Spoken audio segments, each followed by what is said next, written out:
All right, so 3 days after the crash, a lot more information's come out. We have a lot more clarity as to what led up to this incident, and that's what we're going to talk about today, sticking just to the facts, what's new, and what we know could have possibly prevented this from happening in the first place. What really went wrong here? So, stick to the facts. January 2nd, we've got a Dash 8 taxiing out for runway 34 right. We've got an A350 about to land on runway 34 right. ATC tells the A350 to continue their approach for 34 right. Continue approach, Japan Airlines Airbus. Good evening. Then comes back and tells them they're cleared to land. Official Tokyo Tower now after the international airport is airport is closed. Airport is closed. And the Dash 8 gets an instruction from ATC to taxi to spot Charlie 5. Now, when I heard this, it made me think of spots like we have at Atlanta and Charlotte and Chicago and spots that are actually painted on the pavement. Back when I was flying in the airlines, they would tell you taxi spot 29 north and hold. Now, that was just because it was easier to tell you to taxi there and hold and keep that intersection open for other aircraft rather than, if we were taxiing to a runway at Charlie 5, typically they're going to tell you taxi runway 34 right at Charlie 5. And so the instructions, obviously, Japan is not the United States. It is ICAO standards. It is in English, but it does sound a little bit different. And the instruction that the Dash 8 got, good evening, number one, kind of makes me start to think like, okay, I'm number one for takeoff. It sounds a little bit like it could have been misconstrued for a position and hold clearance. Position and hold was done away with a number of years ago. Now we use the term line up and wait, meaning go ahead and taxi onto the runway, line up and wait. You're not cleared to take off yet. Clearly, that's what he did. He taxied out onto the runway. He didn't miss the entrance there for Charlie 5. Yes, when we now know today that the runway entrance lights, these big row of red lights, would have been on had they been working because there was an aircraft on final landing. And even in the absence of those lights being turned on, it's clear in all the paperwork, all the books that we read, all the educational material, all the training material, that just because those lights are off doesn't mean you're cleared onto the runway. But he didn't just taxi a little bit further and then come to a stop. He taxied out onto the runway and lined up with it. So there's a good chance he knew he was on the runway. They did interview the one survivor from the Dash 8, the pilot, and he said, yes, I was told to taxi out onto the runway. So there was a miscommunication there. That led to the A350 touching down just beyond the aiming point, it looks like. Pretty typical to round out right over the aiming point, touchdown, roll out. Looks like the nose comes down and then goes right into the tail of the Dash 8. Judging from the impact marks on the engines of the A350, that A350 skidded for about 5,000 feet down the runway. So with the nose gear either collapsed or broken off or whatever happened there during the impact, the pilots didn't get on the brakes too hard or they didn't have brakes. The A350 exits the runway just off to the right, and we can look at the leading edge of the engines on the A350, and it looks like those engines did a pretty good job of taking the wings clean off the Dash 8 when it impacted. The damage to the nose makes sense that the T-tail of that Dash 8 came off pretty easily there. Having actually taken verticals down from airplanes with saws, I can tell you, yeah, they actually do come off, and it makes sense that a 350 could take the vertical clean off a Dash 8 without damaging it too much. Also, being a plastic airplane, an A350's composite, they're probably a little bit overbuilt in some ways, stronger than the older aluminum counterparts that we've been flying for all these years. So, yes, the wings come off the Dash 8, fuel goes everywhere. That's the big fireball we see when they first impact. It's not the fuel from the A350. The A350 was not really much on fire as they're getting all the passengers off. And the crew did a fantastic job within about a minute beginning the evacuation process, opening up the correct exits, not the incorrect ones near where there was fire, getting the passengers off, keeping them away from the number 2 engine that was still running, either because the flight crew and all the chaos did not get it shut down, or because it did not respond as it should have when the flight crew probably completed an evacuation checklist, typically on the front cover of a QRH. Very important, very clear thing to do right there when you are going to evacuate an aircraft. Certainly shutting down the engines is pretty big priority there, so people aren't walking into them. But the crew did a good job keeping people away from that still running number 2 engine. Airport firefighting showed up and immediately started fighting this fire. What's bizarre to me, and somebody comment below that knows more about fire science than me, and I'm not knocking the firefighters because I don't care how fancy of a shiny suit you put me in, I would not be standing there like this guy next to this engine, next to this airplane that's basically on fire trying to put this thing out. So they did a great job, but how in 2024 do we not have the technology to get this under control? You know, so there's not that much fuel in this thing. There's probably about 1,000 gallons or so, maybe 2,000 gallons. I know we deal with fuel in pounds on these airplanes, but to put it into more layman terms, 1,000, 2,000 gallons probably after this thing was returning to a major hub where it was going to be fueling in that hub most likely. So what exactly is burning here? I mean, yeah, it's plastic, but how did that fire penetrate that cabin so much and burn this thing to the ground? Anybody that knows or has some theories on that, I'd love to hear it in the comments below.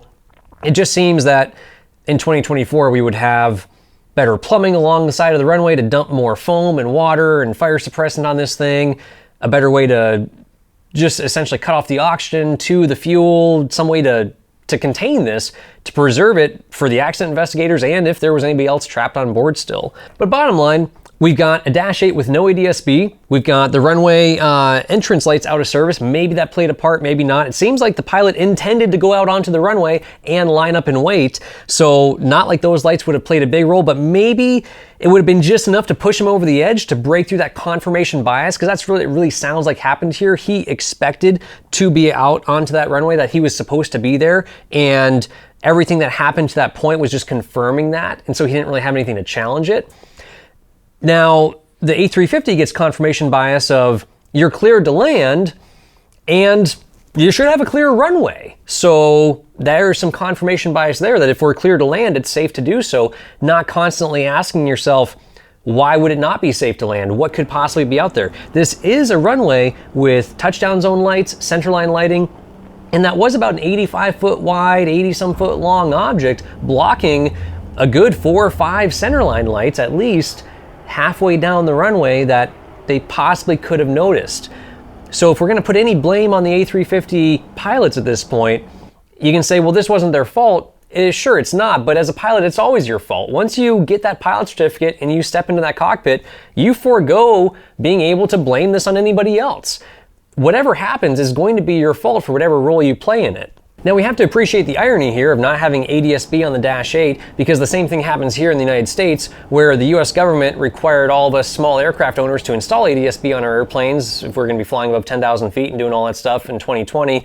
But the US government, the military, actually didn't have the time or money to install ADS-B on all of their aircraft. And it seems like the same thing's happening over there in Japan, where some of these military aircraft do not have ADS-B as well. I'm not sure in Japan flying into Tokyo if you would need ADS-B, but certainly here in the States in the Class Bravo Airport, we all do.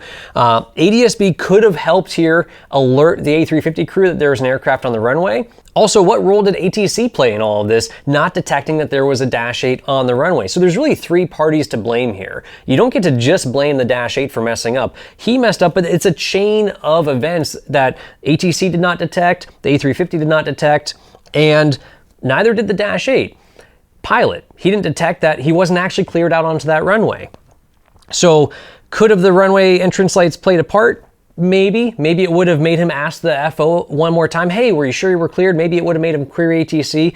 Bottom line is that confirmation bias is a really insidious thing. And it's easy to say, well, this wouldn't happen to me. I wouldn't do something like that. I would stop. I would ask ATC. I would have heard the A350 being cleared to land, because clearly if I'm on the runway, I must be on tower frequency if I'm the Dash 8 driver.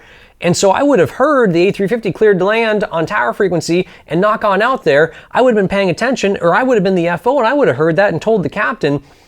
It's easy to say all that stuff in hindsight. It's another thing to actually do it when you and I go out there and we fly airplanes.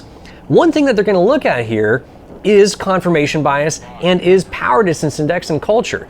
Presumably there was an FO in the right seat of that Dash 8 that either did not detect the A350 on final or didn't say anything. Maybe the FO had an uneasy feeling about what they were doing and the clearance wasn't super clear, or maybe they were both on the same page and it was 100% clear. The CVR is going to be really easy to review on the Dash 8 and on the A350 to get a full picture of what's going on here. And of course, all we're dealing with right now is what's coming out from ATC tapes. They're gonna have a better idea of what was being said in the tower cab, on ground control and whatever else, to shed some more light on this when it all plays out.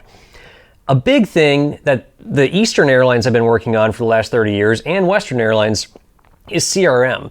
And something that's going to be looked at here, not saying it's a factor, is power distance index. It is different in Eastern cultures than it is in Western cultures. And not that that's a good thing or a bad thing, but in terms of aviation, we already know that a large power distance index is bad in the cockpit. So for an example, when I was at the regional airlines flying little CRJ, there were 2 different instances where we were taxiing. One was in Philadelphia, I think one was in DC, where before I even could say something to the captain, because the captain's always the one taxiing, the FO is typically working the radios, programming the FMS, doing other things, and monitoring. Well, in my monitoring tasks, I realized, man, we were given an instruction to hold short here, or not to cross this runway. And before I could even say something, all I could do is step on the brakes and stop the airplane from moving, and step on the brakes pretty hard, which usually knocks down a flight attendant who's walking around. Because by the time I say, were we told to... It's too late. I can't say, were we told to hold short here, or weren't we told to hold short here, and have him think about it when we're only 10 feet from the hold short line and we're cruising along at 15 miles an hour, 20 miles an hour taxiing. Now, one time I did that, the captain was startled and for about a half second was like, what the hell did you just do? And then looks at the iPad, looks at where we're at, looks here, and I was like, he told us to taxi, and I repeated the instruction from ground control, and he goes, oh my God, yeah. Within about a second, he was pretty happy I stepped on the brakes and avoided some paperwork and a violation for us. The other one, captain was a little, surprised, but immediately realized, oh my God, that's the runway. I thought that was the taxiway before the runway that I was going to, cross that intersection. No, we're already to the runway. We already passed that other intersection. So both times I had no problem stepping on the brakes or essentially speaking up, but speaking up in a pretty loud way. Slamming on the brakes on a CRJ is not a great thing to do if you can avoid it. It would have been better had I said something sooner, and there were plenty of other times where we did communicate and had more time to say something sooner to avoid the nasty brake check. Either way, when we talk about power distance index, in Eastern cultures, that's not always the case. Now, they've been training to move away from that, so they will look at this. And again, not saying that this was a factor in this particular case, but it was the Japanese Coast Guard, and I would assume the Japanese military is rooted in very strong traditions and culture similar to our military. So some of that power distance may still exist in the Japanese military more than it exists in the Japanese civilian airlines. It's a possibility, and time will tell if that was a factor. That culture certainly could be something that plays into an FO not speaking up, not second-guessing the captain, or not stepping on the brakes before they cross that hold short line when he sees landing lights out there on final for runway 34 right. Now let's talk about what could have avoided all this. If we're in that situation, how are we going to avoid this happening to us? Well, we're going to have to play the blame game, and everybody shares a little bit here. All right, if you're the A350, would the radio call of taxi to spot Charlie 5 alert you to anything? No. Would you be able to see a dark spot on the runway? Maybe. Would you be able to see an airplane on the runway at night with all those cockpit lights from the nice glass cockpit of the 350 reflecting back in your eyes? Probably not. But there's a dark spot on the runway. Were you looking down halfway down the runway, or were you looking more at the touchdown zone? Probably more at the touchdown zone. Did you expect a Dash 8 to be parked on the runway? Absolutely not. So expecting the unexpected, trying to scan the entire runway and the intersections and the taxiways along it is someone about to cruise across in a truck, another aircraft, just like we saw earlier in the year with Delta and American getting a little close there, Southwest and FedEx. Southwest aboard, FedEx is on the go. These were near misses or close calls, and they happen a lot more often than Lester Holt tells us about on nightly news on NBC every night. All right, those are 2 from the last year or so. This happens a lot more frequent. Runway incursions are not all that uncommon. Just like I talked about being in the regional airlines, preventing them is a part of a 2-person's crew job to do so. And there's a lot of other checks and balances put into briefing the taxi, having the taxi diagram out, having the GPS on there, having ADS-B on the aircraft, having ground radar for ground and tower to be monitoring the movement of aircraft. All those things are checks and balances. So that brings us into what's the blame here for ATC? Well, ATC probably has some sort of systems in place to be able to monitor the movement of aircraft. At night, are they going to tell an airplane is 200-300 feet farther than it should be from the tower cab? Highly unlikely, but hopefully some of those ground radar technologies I would assume they would have in Tokyo would help tell them that. So they'll be looking close at the controllers and what they could have done better or not. Clearly the A350 did not see these guys when they were coming into land. They didn't see them when they were touching down. By the time they saw them, it's pretty much guaranteed the spoilers and reversers were already out, and there's no point in trying to go around. All they could do is bury their feet in the brakes. Once the spoilers and reversers come out, you are not going around anymore. Even if there wasn't a Dash 8 to plow through, you probably don't have enough runway remaining, even with 6,000 feet, to stow the reversers, spool up the engines, and get the spoilers closed, and get enough speed to be able to get off the ground safely and climb away. Had they noticed it at 50 feet, this probably would have been avoidable. Had they noticed it at less, maybe not. I've never flown an A350. They're certainly a lot heavier than a CRJ, and those turbine engines are pretty big. High bypass turbines do not spool up super quick, so there's gonna be some good lag time in getting power there to those engines, getting airspeed, and being able to climb away. Plus, it's an Airbus. You can pull back on the stick and say, I wanna go up, and the computer gets to decide ultimately if you do go up or not, depending on how close you are to that critical angle of attack. And this ultimately would have been a game of inches if they were gonna try to climb away and avoid them. Luckily, it played out the way it did. And I say luckily, I mean, 5 people are still dead. This isn't a good thing, but had they tried to go around or try to do anything different, there's 300 some other people that did survive this whole incident. In the grand scheme of things, when you're gonna smash 2 airplanes together at 100 knots, this is a fairly good outcome, about the best one you could really possibly hope for. Where's the blame on the Dash 8 crew? Well, obviously, the pilot is still adamant that he was told to taxi out onto the runway. He's gonna be having some self-doubt here over the next few weeks.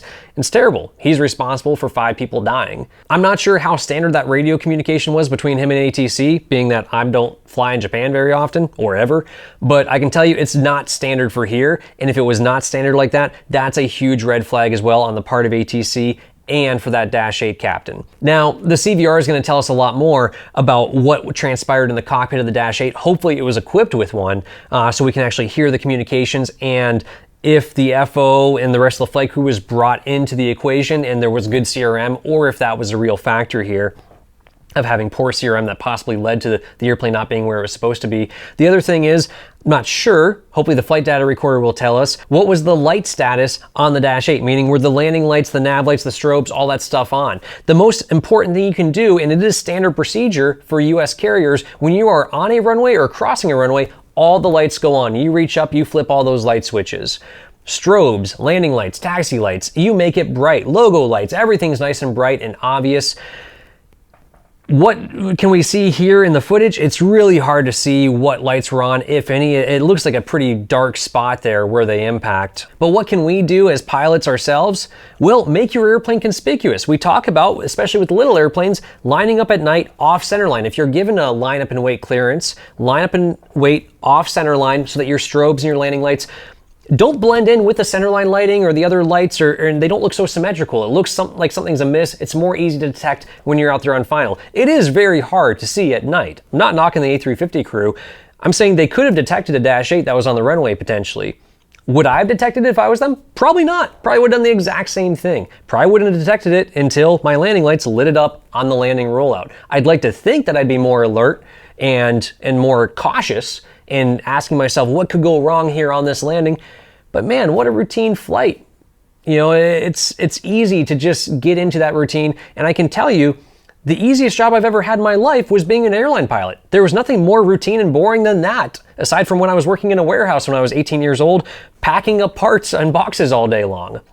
So it's a pretty mundane, routine job. Pays really well, great benefits, but it's easy to fall into that slump of just another normal flight, another normal landing, and not really have your guard up. Quite frankly, it's uncomfortable and stressful to always have your guard up like that. So I get it. It's not the right thing, but it is understandable. If you're out there driving your Cessna, your Piper, your Citation, your business jet, flying for the regionals, flying for the majors, whatever it is you're doing, the simple answers here are: make your airplane conspicuous, light it up at night. When in doubt, come to a complete stop. Immediately do something about it. Do not sit there if you are in doubt. Check the iPad, ask your FO, ask somebody else on the flight crew, ask ATC. Figure out where you are and where you're supposed to be. In the moment that something doesn't feel quite right, don't continue. Stop and do something different to make that feeling go away. There's been too many times that I have not felt great about something and either continued and then later on figured out why I didn't feel so great about it, or made a small mistake and was able to fix it. But those times I really should have stopped and done something different to figure out, where am I on the airport? Where am I on the taxiway or the runway? What heading was I supposed to be on? What altitude was it that I was supposed to be assigned? I could have done a better job querying ATC or communicating with an FO, with a student, with a captain, with whoever a little bit faster. We could all do better in that sense. And aside from spending some money on ADS-B for your airplane in and out, and spending some money on some nice fancy strobe lights, one of the best things I ever did on this 170, having nice fancy landing lights, strobe lights, nav lights, really bright, makes it a lot more conspicuous. Mid-air collisions are a real thing here in Alaska. We have a lot of daylight, and an incident like this probably wouldn't have happened in the daylight, but mid-airs in the daylight are still a thing. So bright strobe lights, landing lights that can be seen in all the daylight that we have up here, flying low level with lots of other small airplanes, not talking on the radio, not in communication with ATC. It's definitely money well spent to try to avoid collisions, and spending money on that ADS-B in and out. Super excited to be putting in the new Dynon panel into the 170 and the 172 that has ADS-B in and out on both of those airplanes now. A big safety upgrade. It's not going to prevent everything. It's not going to help us see every cub out there with no electrical system, but it is going to help us see a lot more. Lastly, what can you do? Everything that you can do outside the cockpit before you actually get there. Make sure you're well rested. Make sure you're physically fit. Make sure you're communicating and being friendly with people. Make sure you're not pissing off the guy you're going to fly with at the gate, so when you get on the airplane, it's an awkward conversation in the cockpit. Be approachable. If you're a captain, make self-deprecating jokes. Heck, if you're the FO, you can do the same thing. Keep it light, keep it relaxed, and make it an open, honest communication gateway between you, ATC, and any other pilot that you're flying with, so that no one will hesitate to speak up if something isn't right. And when you do make a mistake, forget about it and move on. Have thick skin, focus on what's coming next, what could potentially go wrong next, play out those scenarios in your mind, try to stay ahead of the airplane. And if you have any other bits of advice or tips of how to prevent something like this, or how something like this could have been prevented, by all means, leave it in the comments below. We all learn together. And like I said, this is an unfortunate one. 5 people lost their lives. It sucks. It's about the best possible outcome I can imagine for a scenario like this, where you're smashing 2 airplanes together at 100 knots at nighttime. Runway incursions and near misses are not all that uncommon in the United States, probably not all that uncommon abroad as well. So if we're going to prevent an incident like this from happening, aside from all the other ways we already talked about, well, reducing runway incursions and near misses would be a good place to start. And establishing clear communication is probably the best way to go about doing that. Stay sharp on your training. If you have any questions, you can always reach out to us at cfi@flyatmikealpha.com. The link is in the description below to the website, all of our online courses that we have on there. And a good one to check out for the new year is the Private Pilot Masterclass. That is a course designed for everything besides private pilot ground school, besides instrument pilot ground school, besides commercial pilot ground school, besides CFI training, besides all the basics. What happens when you want to fly from Alaska to Florida, and from Florida back to Alaska and to the Bahamas, and cross borders, and in different airspace and in different environments? That's why we built the Private Pilot Masterclass. It details our trip from Alaska all the way to Florida and back to Alaska in different little bite-sized episodes. What we learned along the way. It's not perfect. It's not a how-to guide. You can learn how to fly from Alaska to Florida taking that course. You can also learn a lot of mistakes that we made along the way that we share with you, of what we could have done better going through Canada, or going through the desert in Nevada, or little things that were done okay. We're still here, and so is the airplane, but could have been done better. That's what aviation is. It's constant learning. And when things like this come up, we have to learn together. Put blame aside. Everyone shares in the blame. No one's innocent here to some extent. Obviously, we'd love to point the finger and make sure that it's not pointing back at us. But at the end of the day, if you're a pilot, you're going to take responsibility for what happens in that airplane, even if it's somebody else causing the issue, even if it's ATC or whatever else. And if you are blaming other people for things that are going wrong in your airplane, that would be a great time to park your airplane, because you're not quite in the right mindset to be flying it. Thanks for watching, guys. Any questions, you know what to do. Leave it in the comments below. And if you cannot fly every day, fly at mikealpha.com. Stay safe. Hope you have a happy and healthy 2024.